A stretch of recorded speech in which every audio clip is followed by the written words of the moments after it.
मेरी ये प्रार्थना है कि आज के वचन को आप बिल्कुल गंभीरता से लें। आइए, आपके पास बाइबल है, हम सब खोलेंगे पहला पतरस 1 पीटर चैप्टर 3 तीसरा अध्याय। जो मैं आज आपको बता रहा हूं, प्रभु मेरा गवाह है, मैं इस चीज में खुद भी इतना परिपक्व नहीं हूं, पर हां, हर दिन मैं प्रभु के सामने ये कहता हूं कि मुझे इस चीज में मैच्योर बना। मैं नहीं कहता हूं कि मैं जमीन पे गिरा हुआ हूं इस चीज में, पर मैं एवरी डे प्रैक्टिस करता हूं कि मैं इस तरह जीऊं। और आज मैं वही कुछ अनुभव आपसे शेयर कर रहा हूं, और मैं चाहता हूं आप सब मेरे साथ खोलिए पहला पतरस तीसरा अध्याय 1 पीटर चैप्टर 3 और उसका 10वां वचन हम पढ़ रहे हैं। क्योंकि जो कोई जीवन की इच्छा रखता है और अच्छे दिन देखना चाहता है, एक्चुअली अच्छे दिन ऐसे आते हैं जो कोई जीवन की इच्छा रखता है और अच्छे दिन देखना चाहता है, वह अपनी जीभ को बुराई से और अपने होठों को छल की बातें करने से रोके रहे। आगे ब्रदर, सॉरी ये इंग्लिश।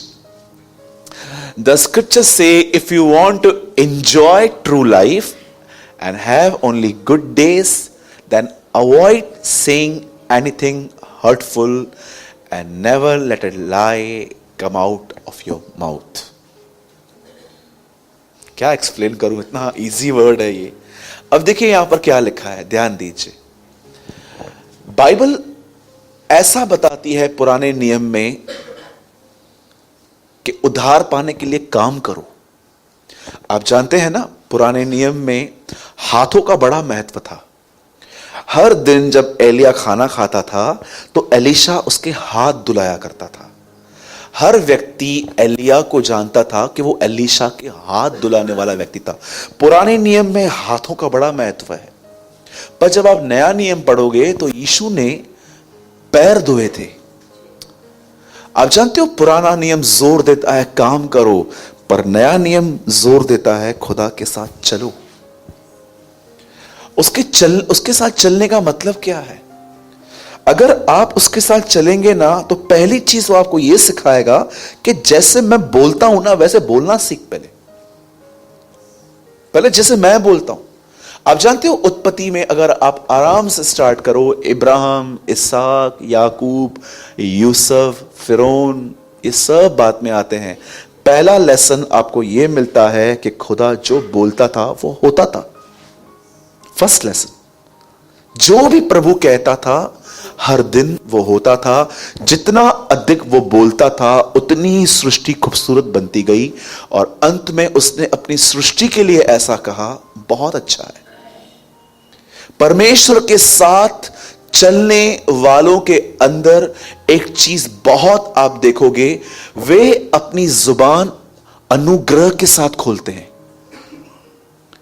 आपको पता है कौन सी चीजें पवित्र आत्मा को शोकित करती हैं? पहली चीज लिखी गई है इफिसियों में, कोई गंदी बात तुम्हारे मुंह से न निकले। प्रभु, ये गंदी बात मतलब क्या? उसके नीचे लिखा है जो, आइए मैं खोल के दिखाता हूं, सब यहां देखिए 429 एफिशिएंस। देखो, प्रभु के अनुसार गंदी बात गाली और बुरी तरह से बोलने से ज्यादा क्या है? कोई गंदी बात तुम्हारे मुंह से न निकले। प्रभु, ये गंदी बात है क्या? पर आवश्यकता के अनुसार वही जो उन्नति के लिए उत्तम हो, ताकि सुनने वालों पर अनुग्रह हो। जो बातें आपके मुंह से निकलती हैं उसमें अनुग्रह नहीं है, तो याद रखना तुम बुरी बातें बोल रहे हो, अकॉर्डिंग टू दिस वर्ड। यीशु ने कभी अपना मुंह किसी को डिस्करेज करने के लिए नहीं पढ़ा है। आपने, वो टिमटिमाती हुई बत्ती को कभी ना बुझाएगा। मतलब वो लोग जो फेडअप हो चुके हैं अपने लाइफ से, उनको जो टिमटिमा रहे हैं, जो ऑलरेडी फेडअप हो चुके हैं, वो उनको और डिस्करेज नहीं, वो उनको उठाएगा अपने शब्दों से। आप जानते हो यहां क्या लिखा गया है? बता, वापस आइए पीटर। क्योंकि जो कोई जीवन की इच्छा रखता है। अब मुझे बताइए, कौन सा ऐसा व्यक्ति होगा जो कहेगा मुझे जिंदगी जीने की इच्छा नहीं है? अरे लोग लाखों रुपए खर्च कर देते हैं सिर्फ 2-3 दिन और जिंदा रहने के लिए। करोड़ों रुपए खर्च कर देते हैं। मैंने कितने लोगों को देखा, उनको कैंसर हुआ, इंडिया में इलाज नहीं था, अब्रॉड गए, लाखों खर्चा करके आए, 2-3 साल ही जिंदगी जी उन्होंने, फिर वो मर गए। कितना लोग प्रेम करते हैं जीवन से, पर वो क्या इस बात को जानते हैं? जीवन की इच्छा रखता है और अच्छे दिन देखना चाहता है, वह अपनी जीभ को बुराई से और अपने होठों को छल की बातें करने से रोके रहे। परमेश्वर के साथ चलने वाला व्यक्ति, आपको इस तरह पता चलता है, वो बड़ा ही सकारात्मक बोलने वाला व्यक्ति होता है। वो व्यक्ति नहीं होता कि उसके मन में जो कुछ आया वो बोलेगा, पर वो जानता है उसे क्या बोलना है।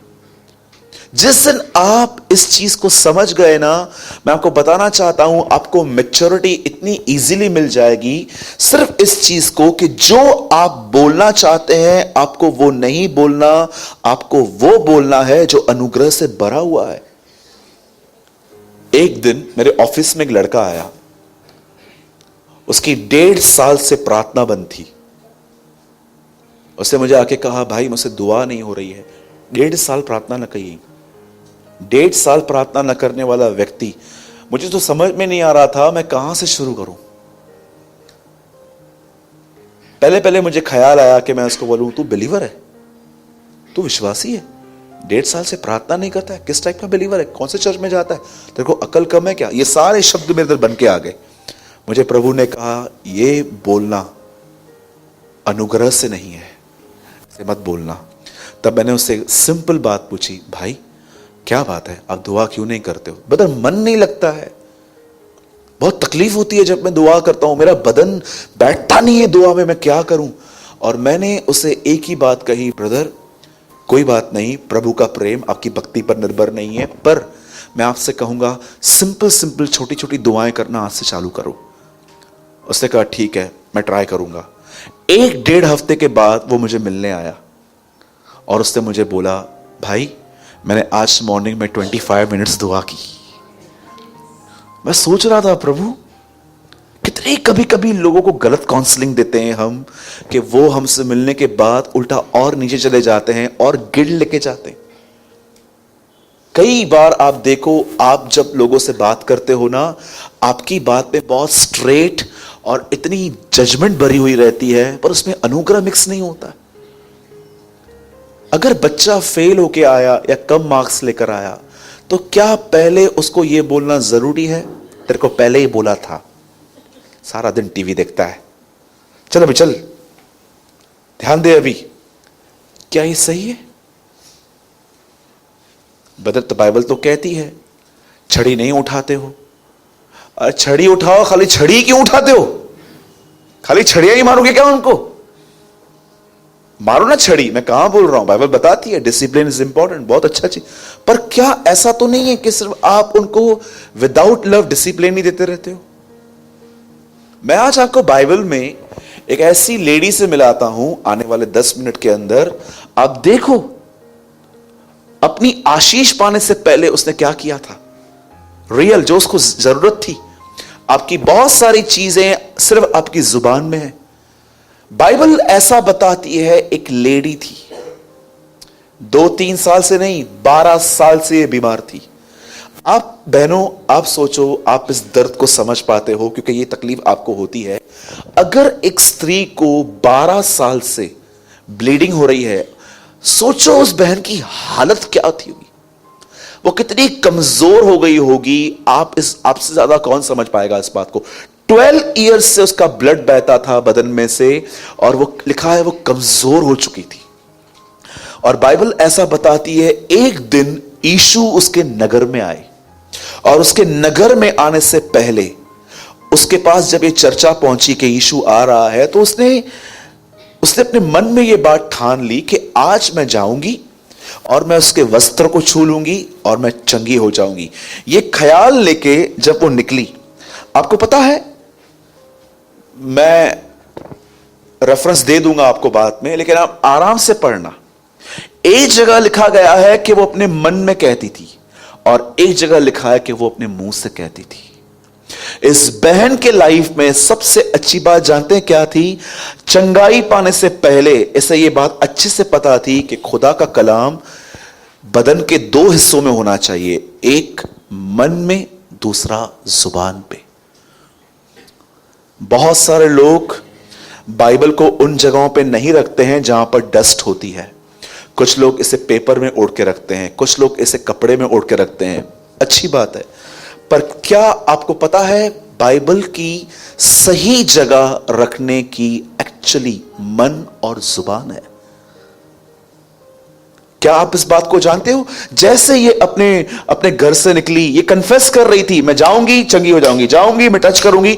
जैसे उसने देखा कि यीशु के सामने भीड़ है और वो फिर भी अंदर घुसी, वो कैसे अंदर गई हमको नहीं पता है, लेकिन 12 साल से बीमार औरत, खुद वो उस सूबेदार की तरह नहीं है जो चिल्ला रही थी मेरे घर पे आ या सेवक को कह दे वहीं से चंगा हो जाएगा। वो स्ट्रगल करके वहां गई है और जैसे उसने यीशु को छुआ, और देखो यीशु ने पीछे मुड़ के कहा, किसने मुझे छुआ? चेले कहते हैं, प्रभु क्या बात कर रहा है, भीड़ तुझ पर गिर रही है और तू कहता है किसने मुझे छुआ है? आपको पता है भीड़ गिर रही थी, चंगी नहीं हो रही थी, लेकिन यीशु ने यह महसूस किया कि ये जो टच है ना, ये अलग है। इसने मुझसे मांगा नहीं है, ये मुझसे छीन के लेके गई है। बाइबल का पहला मिरेकल है ये, जिसमें यीशु को बताया भी नहीं गया कि मैं तुझसे ले रहा हूं और छीन लिया गया। यू नो, फेथ छीनता है, मांगता नहीं है।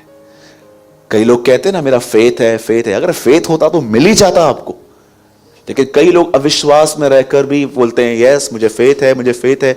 अब कितनी बड़ी बात है ना, हेवन में से मिरेकल निकला है और हेवन की किताब में भी रिकॉर्ड नहीं हुआ है, निकल गया। वो स्त्री कहती थी मैं उसके वस्त्र को छूंगी चंगी हो जाऊंगी। मैं आपसे पूछना चाहता हूं, आपका पति प्रभु में नहीं आया है, आप देख रहे हो कि मेरा बिजनेस नीचे है, आप देख रहे हो कि घर के अंदर विश्वासी भी अविश्वासियों की तरह बिहेव कर रहे हैं। मैं आपसे पूछना चाहता हूं, जो आप उम्मीद करते हो क्या वो आप बोलते हो? द बाइबल सेज अपने आशा के अंगीकार को दृढ़ता से थामे रहो, क्योंकि जिसने प्रतिज्ञा की है वह सच्चा है। आपको जो आशा है, जो आपकी होप है, कितने लोग हैं यहां पर जो अपनी होप को कन्फेस करते हैं एवरीडे?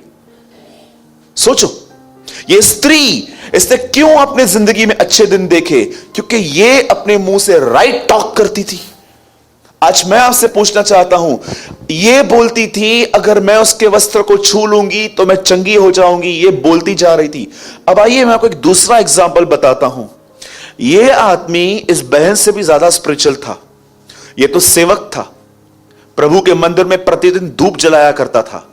और जानते हो, जब स्वर्गदूत, अब इस लेडी के पास तो कोई स्वर्गदूत नहीं गया था, अब इसके पास वो स्वर्गदूत आके कहता है तुझे बच्चा होने वाला है, और ये क्या कहता है? ये कैसे हो सकता है खुदा, मैं तो बूढ़ा हूं। आपको पता है ये बातें उसने कब कही है? बताइए, जॉन द बैप्टिस्ट की डिटेल देने से पहले ये बात कही उसने कि बाद में?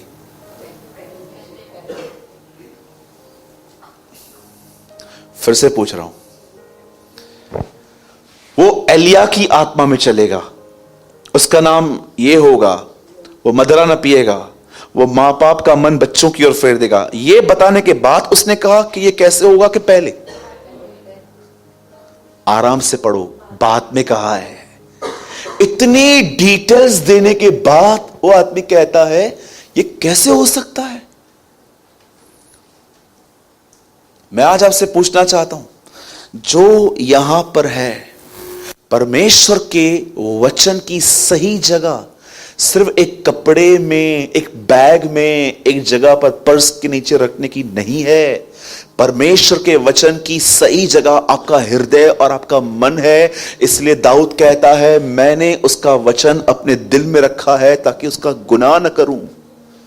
आज मैं आपसे पूछना चाहता हूं, आप में कितने लोग हैं यहां पर? आपने यहां पर कितना रखा है? भजनकार कहता है जैसे चोर चोरी पाके हर्षित होता है, वैसे ही मैं तेरा कलाम पाके हर्षित होता हूं। अच्छा ब्रदर, मुझे नहीं आता है, मैं इसे कैसे रख सकता हूं? बिल्कुल मैं आपको बताऊंगा। सुनिए, खाना पेट तक कैसे पहुंचता है? कभी कभी आपने देखा है खाना वोमिट भी हो जाता है। आप सोचो, आप एक फ्रैंकी ले रहे हो, पनीर फ्रैंकी, और थोड़ो संखिया कोई समझो, एक संखी व्यक्ति समझो, वो उसके 2 टुकड़े खा रहा है और ऐसे से डाल रहा है अंदर, चबा भी नहीं रहा है। सोचो अगर एक घी बजाना के चाचे बुआ निगल जाना, ठीक है, चलिए सोचो आप खाना चबाते नहीं हो, निगल जाते हो। कभी कभी लोग पुराने दिनों में शर्त लगाते थे, 1 मिनट में 10 वड़ा पाव खा के दिखा, तो वो चबाते नहीं थे, निगल लेते थे। उल्टू का दवाया। सोचो आप कुछ खा रहे हो और आप निगल रहे हो, कुछ समय के बाद आप देखो आपको वोमिट हो जाएगा।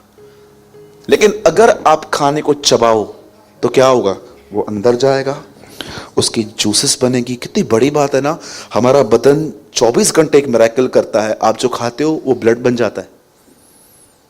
एवरीडे एक मिरेकल होता है आपके साथ। सोचो आप जो खाते हो, चबाते हो, आपके अंदर जाता है, उससे जूसेस बनती हैं और आपको मसल्स मिलते हैं। अब आप में से कितने लोग ये बात जानते हैं वचन को तोड़ तोड़ के कैसे खाया जाता है?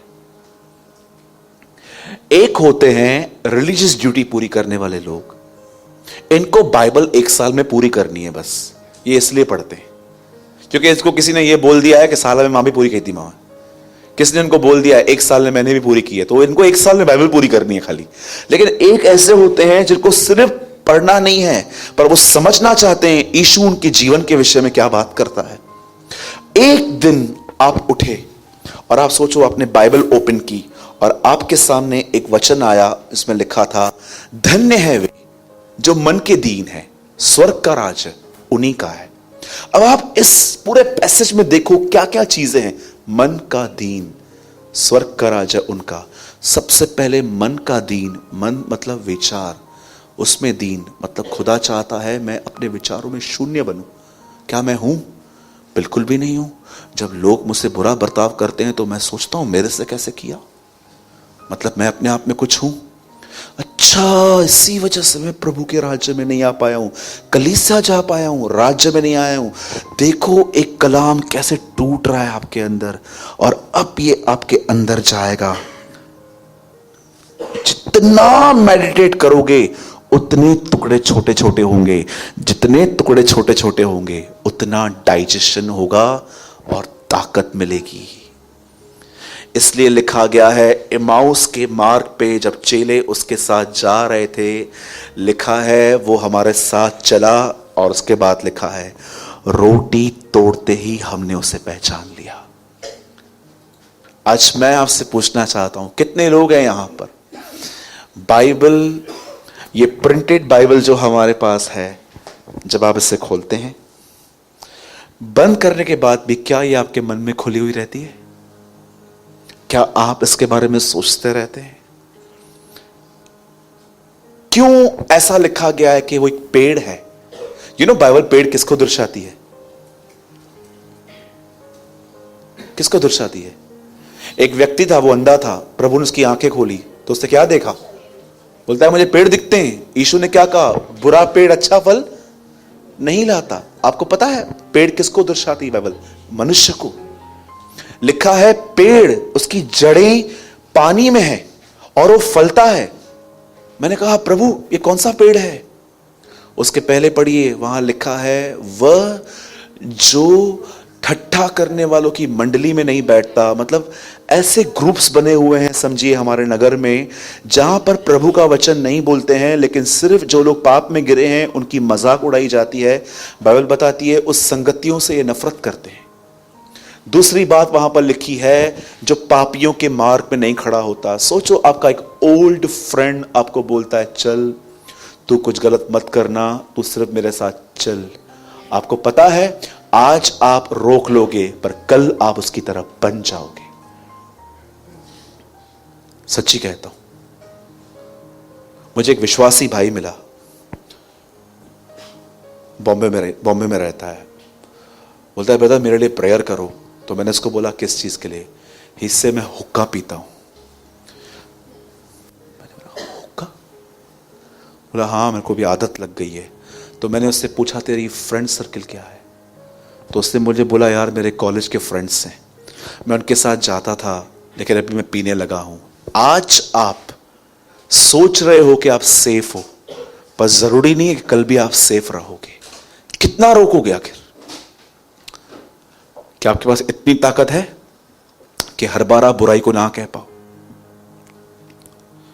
जो ठट्ठा करने वालों की मंडली में नहीं बैठता, जो पापियों के मार्ग में नहीं खड़ा होता, उसके बाद आप पढ़िए, लिखा है परंतु वह यहोवा की व्यवस्था को मनन करता रहता है और उससे प्रसन्न होता है, और वह एक ऐसे पेड़ की तरह है जिसकी डालियां, जिसकी जड़ें पानी में है और वो अपनी ऋतुओं में फलता है। आपकी लाइफ हरी भरी क्यों है? बिकॉज आप परमेश्वर के वचन को तोड़ तोड़ के पढ़ते हो, ये रीजन है। अदरवाइज मैं आपको सच कहता हूं, आप मसीह में होंगे पर मसीह आप में नहीं दिखाई देगा, सूखे हुए रहेंगे। वर्शिप चलेगी ना, आपको यॉर्निंग्स आएंगी, जल्दी बढ़कर वचन की ओर चल। आज बहुतों को वर्शिप बोर करती है। क्यों? हम तो प्रभु से प्रेम करने की कोशिश करते हैं। आपको क्यों पसंद नहीं आती है? क्योंकि आप सूखे हुए हो। क्यों सूखे हुए हो? क्योंकि आपने कुछ चीजों को प्रथम स्थान ही नहीं दिया है। कितने लोग हैं यहां पर, सच बताइए, वर्शिप में एंजॉय करते हैं? मैं तो करता हूं, बहुत करता हूं, बहुत मजा आता है मुझे। पर अगर आपको मजा नहीं आता, क्यों नहीं आता? रीजन क्या है? प्रकाशित वाक्य में लिखा है तू ये करता है, तू वो करता है, तू एवेंजलिज्म करता है, तू प्रॉफिट, ये लास्ट से प्रभु उसको कहता है फिर भी तूने अपना पहला सा प्रेम छोड़ दिया है। आप बिलीव कर सकते हो, एक आदमी मिनिस्ट्री कर रहा है पर उसको प्रभु से कोई प्रेम नहीं है। मेरे भाइयों और बहनों, उस बहन ने चंगाई पाने से पहले, आपको पता है, हम होल डे, मैं आखिरी बात बता रहा हूं, उसके बाद हम खड़े हो जाएंगे। मैं आपको सच कहता हूं, जब हम सुसमाचार पढ़ते हैं ना, मत्ती, मरकुस, लूका, यूहन्ना, सिर्फ यीशु के चमत्कारों को ही नहीं, देखो कि उसके आसपास जो लोग थे वो क्या कर रहे थे। आज मैंने इस बात पे जोर नहीं दिया कि यीशु ने कैसे उसको चंगा किया बगैर देखे, पर मैंने आपको जोर क्या दिया कि अपनी चंगाई को पाने के पहले उसने क्या कहा था। हर चीज जो आप उम्मीद करते हो कल देखने की, आज उसे अंगीकार करो। मैं प्रतिदिन सुबह उठ के ऐसा कहता हूं, खुदा तेरा कलाम कहता है कि तू अंतिम समय में अपने लोगों पर अपना आत्मा उंडेलेगा। आज मेरे लिए वो दिन है जब मैं आज आपकी परिपूर्णता को देखूंगा अपने अंदर। मैं प्रतिदिन ये कन्फेस करता हूं और ट्रस्ट कीजिए मुझ पर, मैं एवरीडे उसमें बढ़ता भी जाता हूं। अपनी आशा को अंगीकार करो, क्योंकि जिसने प्रतिज्ञा की है वो सच्चा है। क्या देखना चाहते हो? आप सोचो, कुछ तो आपके अंदर होगा जो आप देखना चाहते हो। सिर्फ दुआ नहीं, कन्फेस करो उसको। वो लेडी को देखो, वो जब जा रही थी, वो ये नहीं, मुझे तो लगता है अगर वो ये नहीं सोचती, अगर वो नहीं बोलती ना, तो दूर से उसे देखती, किधर से जाऊं,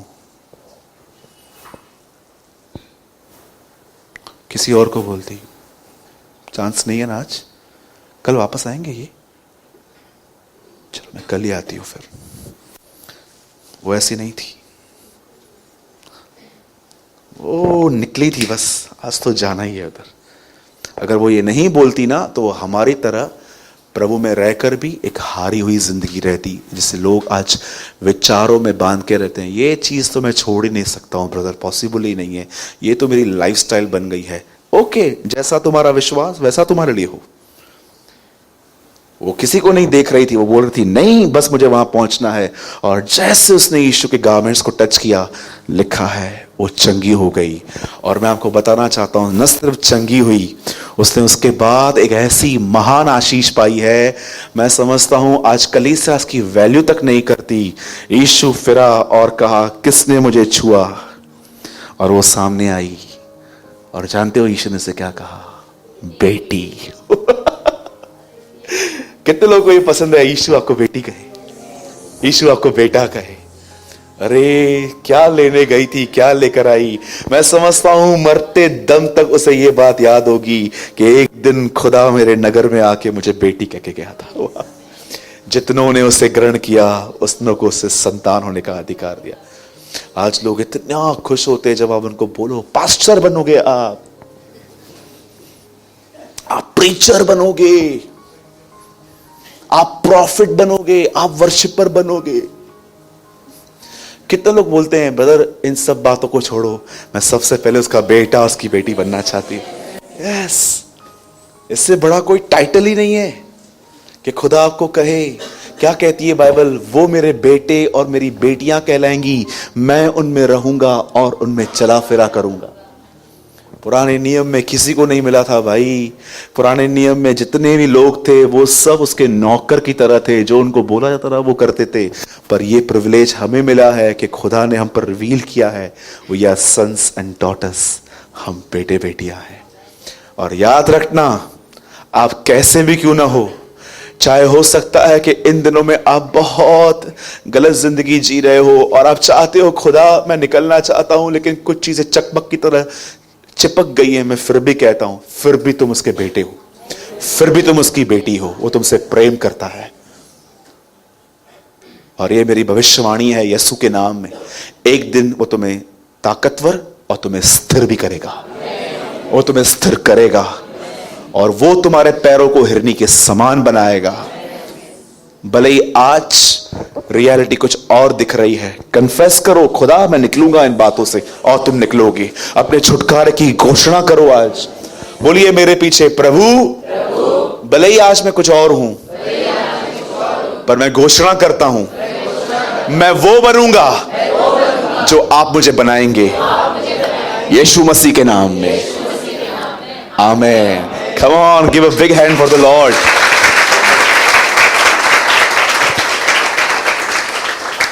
जो कोई जीवन की इच्छा रखता है और अच्छे दिन देखना चाहता है, वह अपनी जीभ को बुराई से और अपने होठों को छल की बातें करने से रोके रहे। प्रभु रोके रहेंगे, लेकिन फिर बोले क्या?